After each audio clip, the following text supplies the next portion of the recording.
As the French presidential election enters the final week of campaign, thousands of French citizens took to the street to show their wrath and disagreement, marching across France in an anti-far right movement.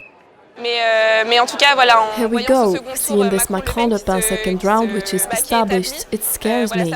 And there is a lot of anger in the face of projects that do not correspond to me, and in the face of the rise of the far right, which really scares me. France, which is witnessing many political issues in its diplomatic relations with many countries, saw thousands of people gathered chanting anti-far right slogans in central Paris and warning of democratic upheaval if Le Pen were to win. Protesters who showed their refusal to Marine Le Pen's announced policy in the campaign did not accept the policy of the European Union centrist Emmanuel Macron either. However, most of them showed the principle of better a vote that stinks than a vote that kills. I want to say to Macron and to all those who ask us to block that we're not fooled. And that if I am going to block, I'm not fooled by the fact that if it was a strategy, that they have done everything to ensure that Marine Le Pen is in front of them. And I'm not fooled by the fact that liberalism will not get us out of the crisis, and that the Macronian logic, the ideology that this man carries, is responsible for the rise of the far right.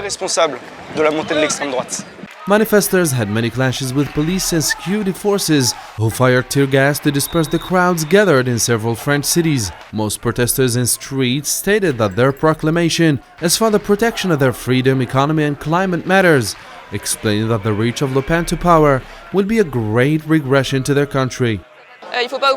We must not forget that Marine Le Pen has tried to demonize her party, but she still carries ideas which are dangerous, which are extreme, which are racist, xenophobic, homophobic, and we cannot let that go by fact. So, you really have to realize that this woman is dangerous and not let yourself be destabilized by a speech that can be demonized.